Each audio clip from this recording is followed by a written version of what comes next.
नमस्कार, यो एभिन्यूज खबरको सङ्केत हो। तपाईँ अहिले एभिन्यूज @2 मा हुनुहुन्छ। म सुभाष नेपाल। प्रारम्भमा मूल खबर। संसद विघटन सम्बन्धी मुद्दामा सरकारी वकिलहरूको बहस आज सकिँदै अहिलेकै अवस्थामा अर्को सरकार बन्न नसक्ने वकिलहरूको जिकिर। कोरोना विरुद्धको दोस्रो चरणको खोप अभियान भोलिबाट, प्राथमिकतामा कूटनीतिक कर्मचारी र पत्रकार।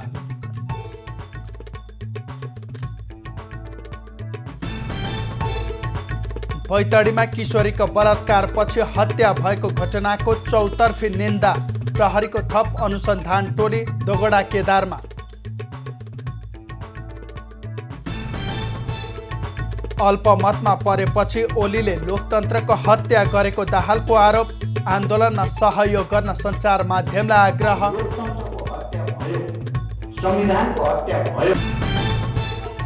र सैन्य कुको विरोधमा म्यानमारमा दोस्रो दिन पनि प्रदर्शन, प्रजातन्त्रको पक्षमा नाराबाजी।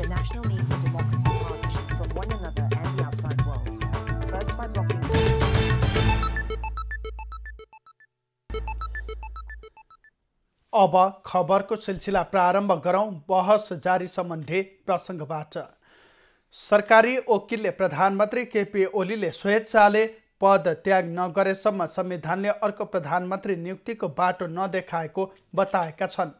प्रतिनिधि सभा विघटन विरुद्ध सर्वोच्च अदालतको संवैधानिक इजलासमा चलिरहेको मुद्दामा सरकारका तर्फबाट बहसमा सहभागी सहन्यायाधिवक्ता उद्धव पुडासैनीले अहिलेको अवस्थामा अर्को प्रधानमन्त्री नियुक्त हुने परिकल्पना नै संविधानले नगरेको दाबी गरेका हुन्। प्रतिनिधि सभा विघटन गर्ने प्रधानमन्त्री ओलीको कदमको पक्षमा बहस गर्दै उनले अहिलेको व्यवस्था अनुसार प्रधानमन्त्री नै संसद, कार्यकारी र राष्ट्रको नेता भएको जिकिर गरेका हुन्। पुडासैनीले संविधान अनुसार 2 वर्ष स्थिर सरकार बनेकाले त्यसपछि अर्को सरकार बन्ने परिकल्पना संविधानले नै गरेको र संसद विघटनको अवस्था आएको तर्क पनि गरे। पुडासैनीले राजनीतिक दलको आन्तरिक मामिलाले गर्दा सरकार चल्न नसकेकाले विघटन भएको कुरालाई मान्यता दिनुपर्ने बताएका छन्।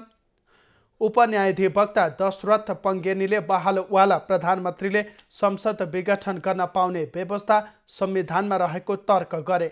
राष्ट्रपति विद्यादेवी भण्डारीले प्रतिनिधि सभा विघटनको घोषणासँगै निर्वाचनको मिति पनि घोषणा गरेकाले बदनियत नरहेको उनको भनाइ छ।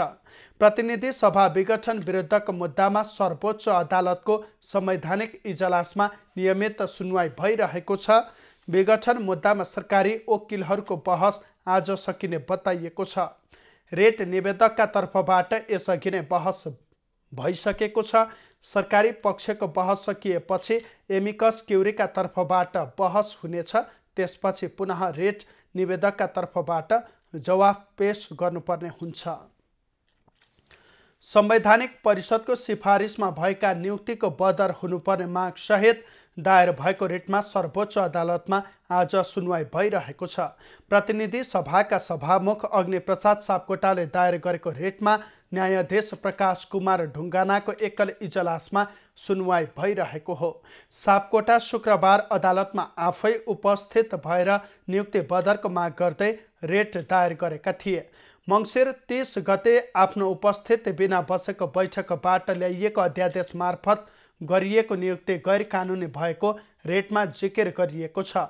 सभामुख सापकोटाले राष्ट्रपति कार्यालय सहित 39 जनालाई विपक्षी बनाएका छन्। संवैधानिक परिषदका अध्यक्ष प्रधानमन्त्री केपी ओली, सदस्य एवं प्रधान न्यायाधीश चोलेन्द्र शमशेर राणा तथा राष्ट्रिय सभा अध्यक्ष गणेश तिमल सिन्हा र नियुक्ति पाएका व्यक्तिहरूलाई रेटमा विपक्षी बनाइएको छ। गत बुधबार राष्ट्रपति कार्यालयमा प्रधान न्यायाधीश राणाले संवैधानिक परिषदमा सिफारिस सबै पदाधिकारीलाई शपथ गराएका थिए। प्रदेश 1 प्रदेशसभा बैठक आज बस्दैछ।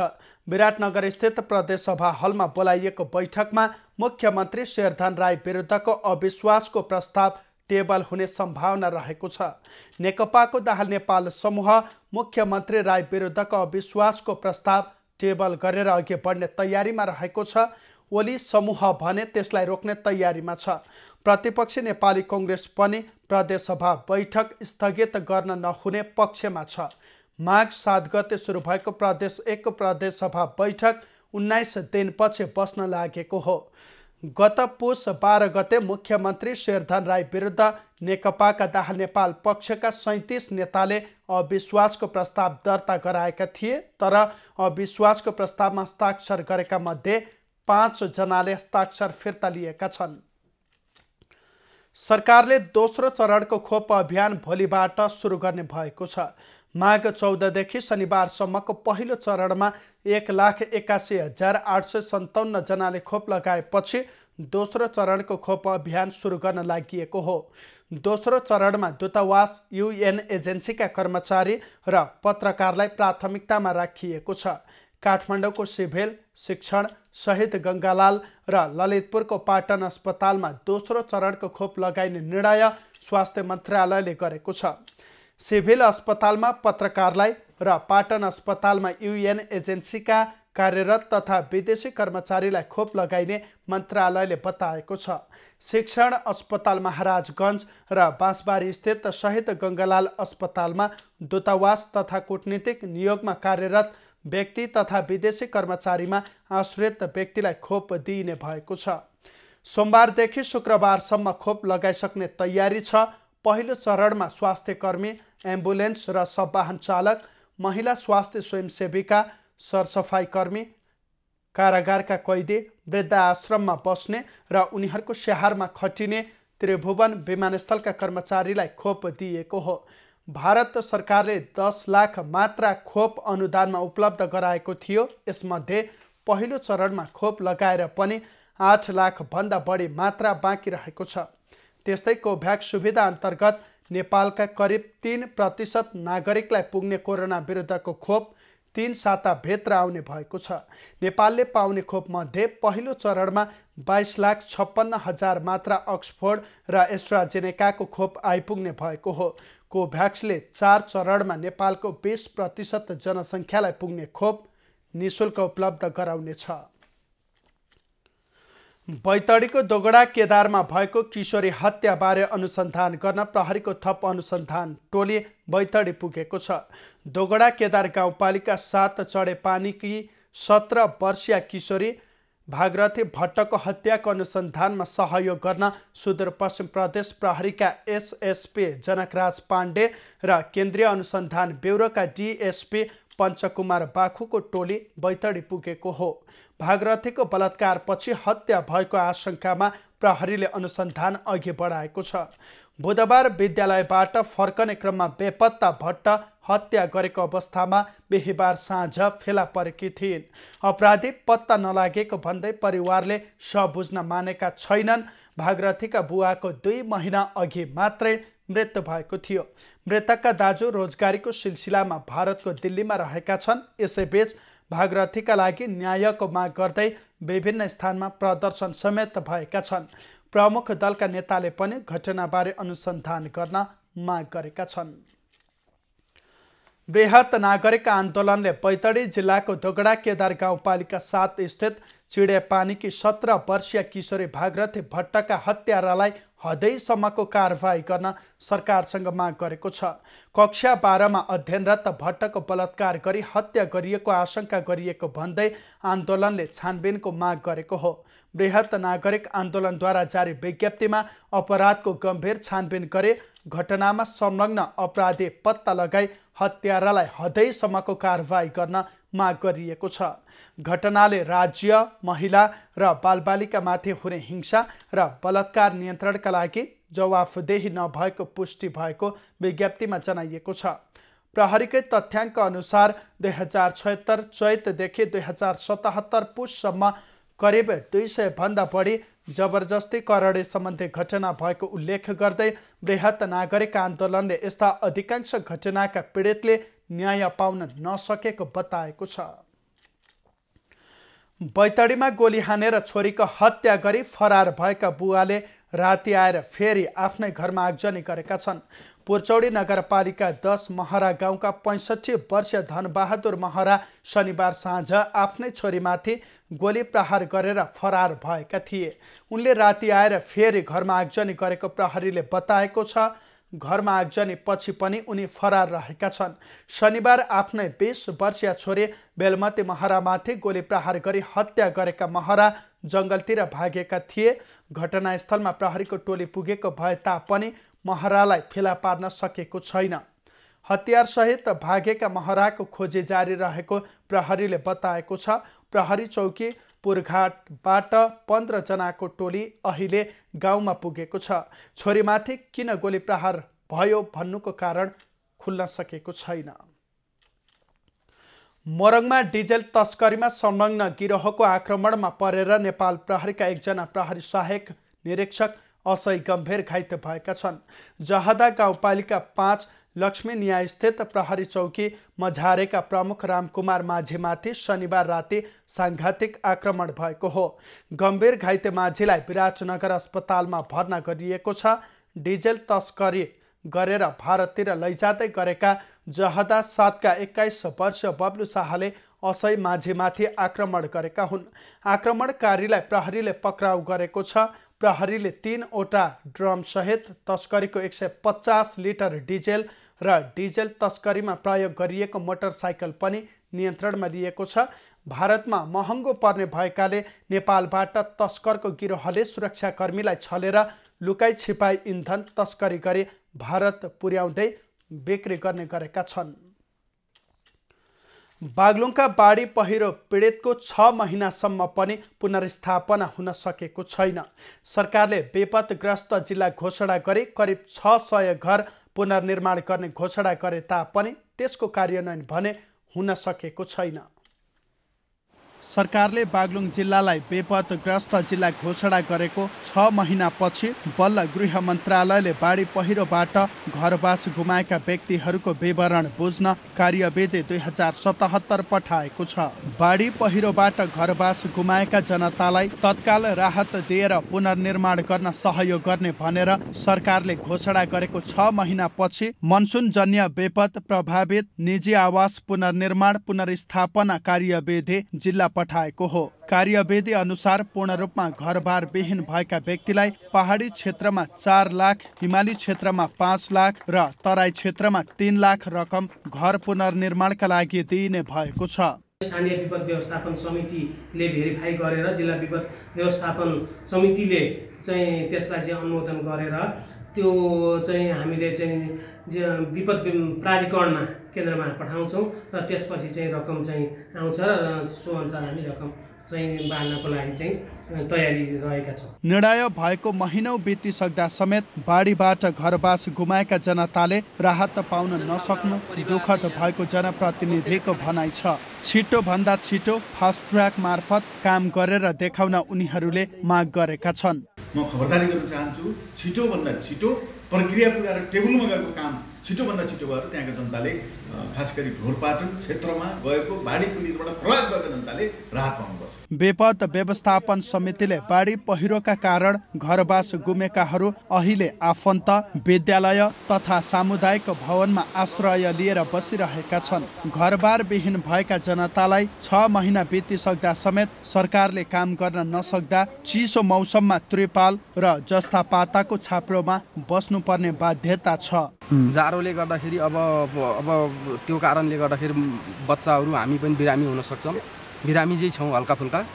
त्यो गर्दा हामीलाई त सरकारले चाहिँ तत्काल चाहिँ यो घरको चाहिँ व्यवस्था छिटै गरिदिएपछि हामी त्यसमा अति धेरै खुसी हुनेछौँ। अरू समस्या त सबभन्दा ठुलो त घरकै समस्या छ, यस्तो बच्चासित चिसो समयमा। बागलुङमा गत साउन यता विपदका घटना धेरै भएका छन्। साउन यता बागलुङमा 37 जनाको मृत्यु भएको छ भने 17 अझै बेपत्ता छन्। यस्तै 229 घरमा पूर्ण रूपमा क्षति भएको छ भने 20 घरमा आंशिक क्षति भएको छ। बागलुङमा 500 590 घर जोखिममा परे विस्थापित भएको भन्दै पुनर्निर्माण गर्न आवश्यक रहेको जिल्ला विपद व्यवस्थापन समितिले जनाएको छ।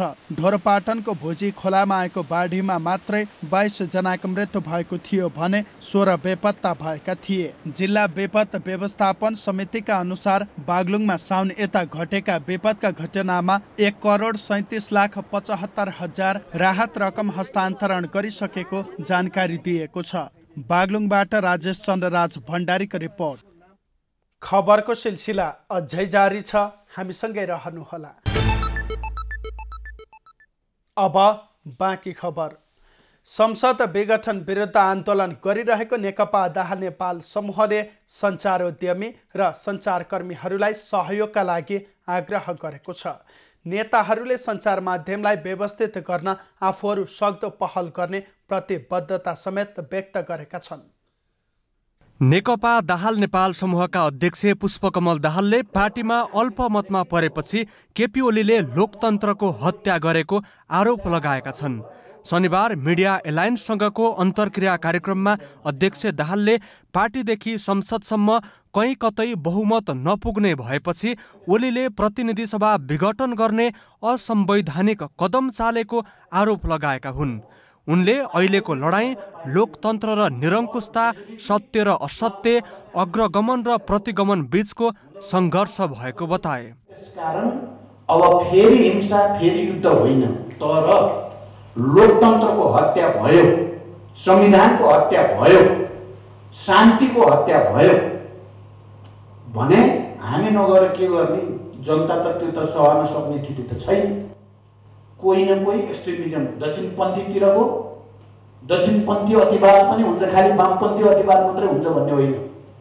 दक्षिणपन्थी अतिवादले टाउको उठाउनेर तपाईँ हामीलाई चाहिँ सताउने या वामपन्थी अतिवादले टाउको उठाउनेर सताउने। अध्यक्ष दाहालले सञ्चार उद्योगलाई व्यावसायिक बनाउनु पर्ने विषयमा आफूहरू सहमत रहेको उल्लेख गर्दै सहयोग गर्ने आश्वासन दिए। तपाईले उठाएको कुरामा हाम्रो सहमति सिस्टममा जानु पर्यो भन्ने कुरामा उद्योगको रूपमा मिडिया जानुपर्छ। अब 1 खरबभन्दा बढीको लगानी भएको यो क्षेत्रलाई राज्यले उद्योगको रूपमा लानुपर्छ भन्ने पनि हामी तयार। यो तपाईहरुले ठान्नु होला फेरि यो अहिले बाहिर गयो भनेर हामीले जे भनेका छौं त्यो चाहिँ गरेका छौं, फेरि हामी गर्छौं। कार्यक्रममा अर्का अध्यक्ष माधव नेपालले ओलीको अधिनायकवाद विरुद्ध हातेमालो गर्दै आन्दोलनमा जान तयार रहेको बताएका छन्। आफूहरू सबै किसिमका निरङ्कुशताको विरुद्धमा रहेको बताउँदै नेपालले आत्मप्रशंसामा रमाउने बानीले ओलीलाई बिगार्दै लगेको पनि बताएका छन्। किन यस्तो एक भारी कुराहरू इस्युजको बारेमा धेरै लामो भन्न चाहन्न। यिनै इस्युहरूमा कुरा उठाउँदाखेरि हाम्रो भोलिजीमा कसैको सुझाव पनि सुन्ने उहाँको बानी छैन। आलोचना सुन्ने बित्तिकै उहाँ आक्रामक भइहाल्नुहुन्छ। उहाँको आलोचना कसैले गर्यो भने उहाँलाई मन पर्दै पर्दैन। त्यसैले मैले भनेको छु उहाँमा प्रशंसा सुन्ने बानी विकसित भयो र त्यो बानीले उहाँलाई बिगार्दै बिगार्दै बिगार्दै लग्यो। र तपाईँले सुरुदेखि हेर्नुहोस्, ट्रेन हेर्दै जानुहोस्, कहिले पनि हामी प्रधानमन्त्री भयौँ तर इन्टेलिजेन्स पनि आफ्नै हात, हुँदा सम्पत्ति सूत्र पनि आफ्नै हात। प्रजातन्त्र र लोकतन्त्रको रक्षाको लागि ओलीको कदम विरुद्ध संयुक्त आन्दोलनमा जानुपर्ने उल्लेख गर्दै अध्यक्ष नेपालले त्यसमा सञ्चार माध्यमको भूमिका महत्त्वपूर्ण हुने बताएका छन्। कार्यक्रममा मिडिया एलायन्सका अध्यक्ष भास्कर राज राजकर्णिकारले सञ्चार उद्योगको संरक्षणको लागि सरकारले काम गर्न नसकेको गुनासो गरे।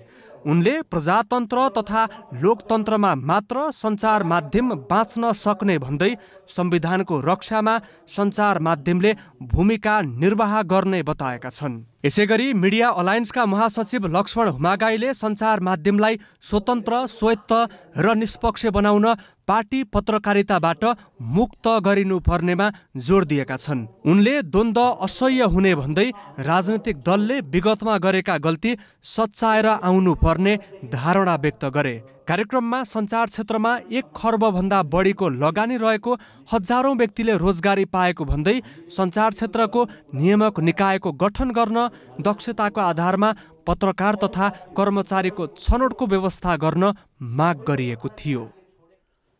पश्चिमी वायुको प्रभावका कारण बिहिबारदेखि प्रभावित मौसम आजदेखि क्रमिक सुधार हुँदै जाने भएको छ।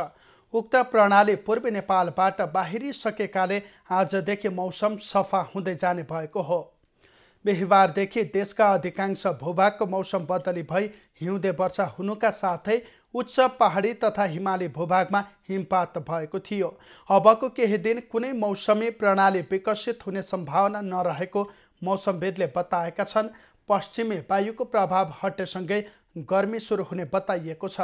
काठमाडौँ उपत्यका वरपरका अग्ला डाँडामा हिउँ परेकाले आज बढी चिसो महसुस भएको छ। काठमाडौँ उपत्यकाको न्यूनतम तापक्रम आज 1.0 डिग्रीमा झरेको छ। काठमाडौँको न्यूनतम तापक्रम शनिबार 3.5 डिग्री सेल्सियस मापन गरिएको थियो। हाल देशको प्रदेश 1 का पहाडी भूभागमा आंशिक बदली भएको छ। प्रदेश 1 का पहाडी भूभागमा अपराह्न आंशिक बदली रहे बाँकी भूभागमा मौसम सामान्यतया सफा रहने जनाइएको छ। त्यस्तै आज सबैभन्दा कम जुम्लाको न्यूनतम तापक्रम -3.5 डिग्री र सबभन्दा धेरै विराटनगरको न्यूनतम तापक्रम 9.5 डिग्री सेल्सियस मापन गरिएको छ। दोलखाको उच्च क्षेत्रमा शुक्रबार दिउँसोदेखि हिमपात भइरहेको छ। लामो समयको अन्तरपछि यो वर्ष दोलखामा शुक्रबार र शनिबार पहिलो हिमपात भएको हो। आन्तरिक पर्यटकको चहल पहल हुने कालिन्चोक, सैलुङ, खरीढुङ्गा, जिरी लगायत क्षेत्रमा यो वर्ष पहिलो पटक हिमपात भएसँगै होटल व्यवसाय उत्साहित देखिएका छन्।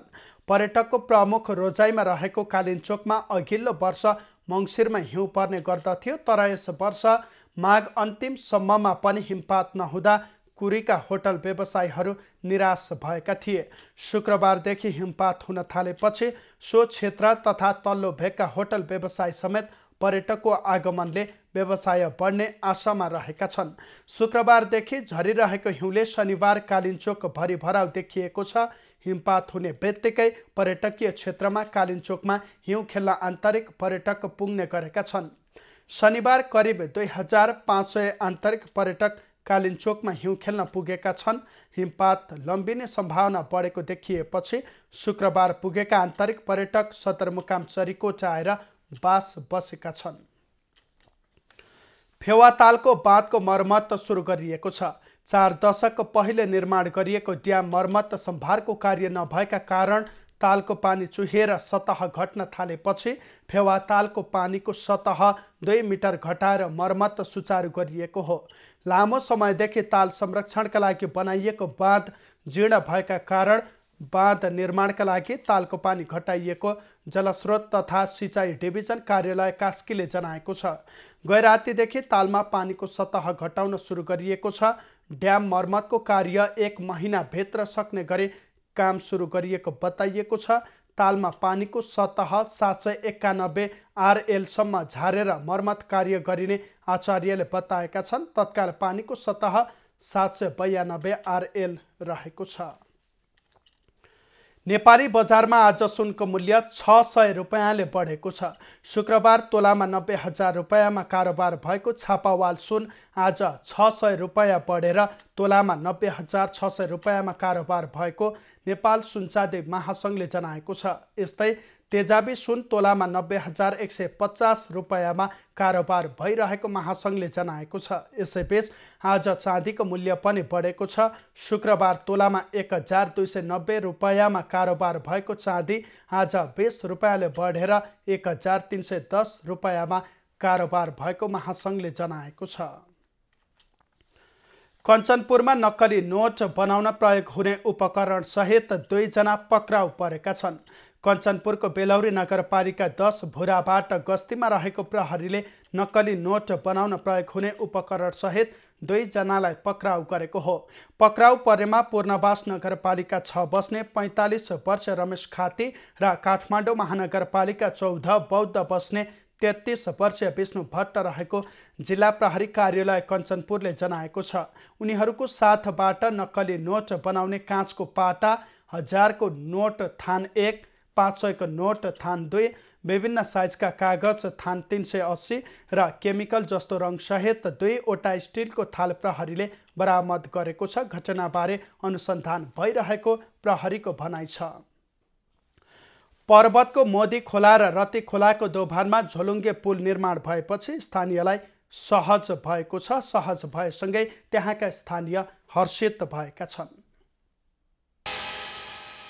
सरकार र मोदी गाउँपालिकाको संयुक्त लगानीमा झोलुङ्गे पुलको निर्माण भएको हो। सदरमुकाम नजिक भएर पनि खोलाको कटानका कारण कालापानी जस्तै बनेको गिज्यान पुलले राजमार्गसँग जोडिएपछि स्थानीयले खुसी व्यक्त गरेका छन्। पुलको उद्घाटन गर्दै गाउँपालिका उपाध्यक्ष सेती महतले स्थानीयलाई आयमूलक काममा लाग्न आग्रह गरिन्। माथि बाजुङदेखि माथि क्याङसम्म वडा नम्बर 4 सम्म पनि गाडीको यातायातको धेरै सजिलो छ, पहुँच छ।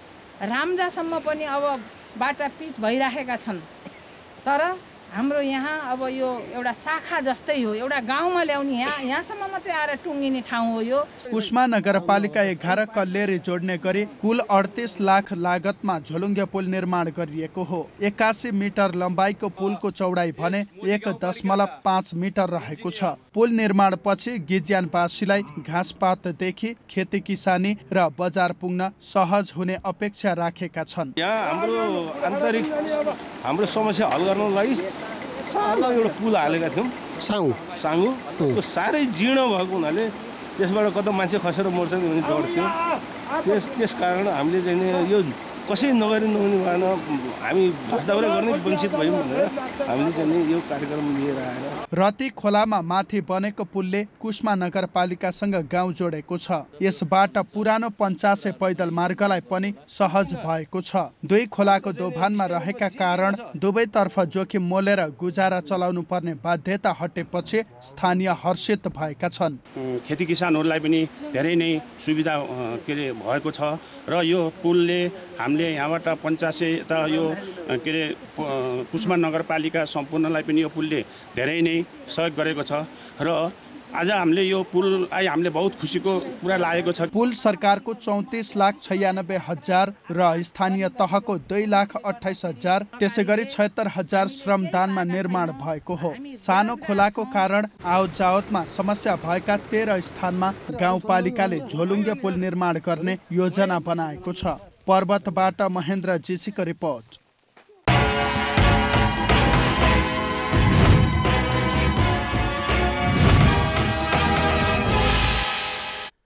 जिल्लामा रहेका सामाजिक सङ्घ संस्थाले नियमित रूपमा रक्तदान गर्न थालेपछि बागलुङमा दुर्घटना तथा विभिन्न रोगका बिरामीलाई सहज हुन थालेको छ। विभिन्न रोगको उपचार तथा शल्यक्रिया गर्दा दुर्घटना हुँदा तथा महिलाहरूको प्रसुतिका बेला रगतको अभावले कुनै पनि बिरामीको अकालमा मृत्यु हुन नपरोस् भन्ने उद्देश्यले रक्तदान कार्यक्रम आयोजना गरिएको छ। नेपाल रेड क्रस सोसाइटी बागलुङले स्थापना गरेको रक्त सञ्चार केन्द्र बागलुङमा रक्तदान गर्ने सङ्घ संस्था बढेपछि धौलागिरी अस्पताल बागलुङमा उपचारको लागि आउने बिरामीहरूलाई चाहिने रगत सहज रूपमा उपलब्ध हुन थालेको छ। रक्त सञ्चार केन्द्रको सहयोगमा रगतको अभावमा कुनै पनि बिरामीको अकालमा मृत्यु हुन परेको छैन। रगत अभावका कारण कुनै पनि व्यक्तिले ज्यान गुमाउन नपरोस् भनेर जिल्लामा विभिन्न सङ्घ संस्थाले स्थापना दिवस तथा पर्वहरूमा रक्तदान गर्दै आएका कारण बागलुङमा रगतको कमी नभएको धौलागिरी अस्पताल बागलुङले जनाएको छ। हामीलाई जहिले पनि रगतको अभाव हुँदाखेरि सम्बन्धित डोनेसन ब्लड दाताहरू रक्तदाताहरूलाई चाहिँ बोलाएर तत्काल लिएर त्यसपछि बिरामीलाई उपचार गर्न पर्ने अवस्था भइरहेको सन्दर्भमा अहिले जुन ब्लड डोनेसन मार्फत रगतहरू आउँदा बिरामीहरूलाई चाहिँ केही समय कुरेर रगत लिन पर्ने अवस्थाको चाहिँ अन्त्य भइरहेको अवस्था छ। रक्त सञ्चार केन्द्र बागलुङमा 2076 श्रावणदेखि 2077 असार मसान्तसम्म 257 युनिट रगत सङ्कलन भएकोमा 131 युनिट धौलागिरी अस्पताल बागलुङका बिरामीको उपचारमा प्रयोग भएको, बाँकी 126 युनिट पोखरा पठाइएको थियो। 2077 श्रावणदेखि हालसम्म 480 युनिट रगत सङ्कलन भएकोमा 237 युनिट धौलागिरी अस्पतालमा प्रयोग भएको छ। अस्पतालमा डायलासिस गर्नुपर्ने बिरामी बढेपछि रगतको खपत समेत बढेको छ। अहिले चाहिँ डायलासिसले गर्दाखेरि अहिले त यो वर्ष चाहिँ एकदम बढेको छ। पहिलाको वर्षमा चाहिँ हामीले धेरै हैन 257 युनिट हामीले चाहिँ टोटल कलेक्सन गरेका थियौं र टोटल सप्लाईमा चाहिँ 131 सप्लाई गरेका थियौं। बागलुङबाट रगत पठाए बापत क्षेत्रीय रक्त सञ्चार केन्द्र पोखराबाट रगत संकलन गर्ने खाली ब्याग दिने गरेको रक्त सञ्चार केन्द्र बागलुङले जनाएको छ। कुनै पनि बिरामी रगतको अभावमा मृत्यु हुन नपरोस् भनेर रक्त सञ्चारसँग समन्वय गरेर विभिन्न समयमा रक्तदान कार्यक्रम गर्ने गरिएको सहयोगदाताहरू बताउँछन्। कुनै पनि चाहिँ बिरामीहरू चाहिँ रगतको कारणले आफ्नो चाहिँ जीवन गुमाउन नपरोस् भन्ने उद्देश्यले हामीले चाहिँ रक्तदान कार्यक्रम आयोजना गरेका छौँ। यो रक्तदान कार्यक्रम गरेर अरू साथीहरूलाई पनि एकदम उत्साह गरेको छ र यो कार्यक्रमले यो मलाई लाग्छ धेरै लाभ हुनेछ र कुनै पनि बिरामीहरूले रगतको अभावबाट फर्किनु पर्ने आवश्यक रहनु जस्तो लाग्दछ। ब्लडको कमीले गर्दाखेरि उनीहरूले आवश्यकता परेको बेलामा यो ब्लडको कमीले गर्दाखेरि ज्यान गुमाउन नपरोस् भन्ने उद्देश्यले हो हामीले ब्लड डोनेसन गर्नको लागि। धौलागिरी अस्पताल बागलुङमा नियमित रूपमा मृगौला रोगीहरूको डायलासिस सेवा सुरु गरेपछि अस्पतालमा रगतको खपत हुने गरेको छ। नेपाल रेड क्रस सोसाइटीले स्थापना गरेको रक्त सञ्चार केन्द्रको सक्रियता बढेपछि बागलुङमा रगतको अभाव हुन छाडेको छ। बागलुङमा ओ पोजिटिभ र ए पोजिटिभ रक्त समूहको रगत नै बढी खपत हुने गरेको देखिन्छ। बागलुङ जिल्लामा एबी पोजिटिभ रगतको भने कमी देखिन्छ। नेपालको राजधानी लगायत शहरी क्षेत्रमा रगतको अभाव भइरहेको बेला गण्डकी प्रदेशको दोस्रो ठूलो व्यापारिक केन्द्र बागलुङबाट भने पोखरा रगत पठाउने गरिएको छ। खबरको सिलसिला अझै जारी छ, हामीसँगै रहनुहोला।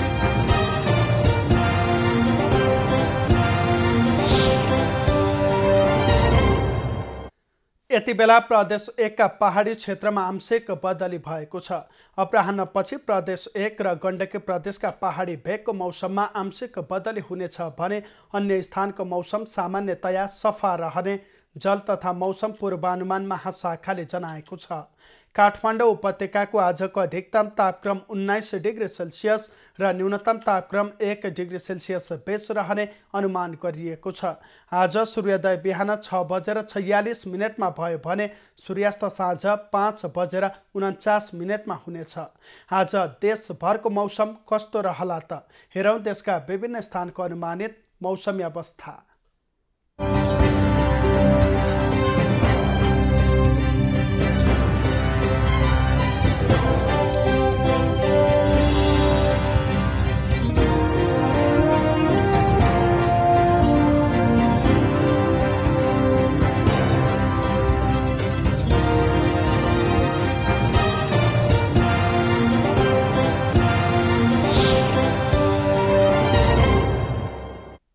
अहिलेलाई खबरको क्रम यति नै। एभिन्यूज खबरका यी सहित अन्य विस्तृत खबरका लागि www.avenews.tv लगअन गर्न सक्नुहुनेछ। युट्युब, फेसबुक र ट्विटरमा पनि हामीलाई फलो गर्न सकिनेछ। खबर भित्रको खबरका लागि हेर्दै रहनुहोला एभिन्यूज खबर। नमस्कार।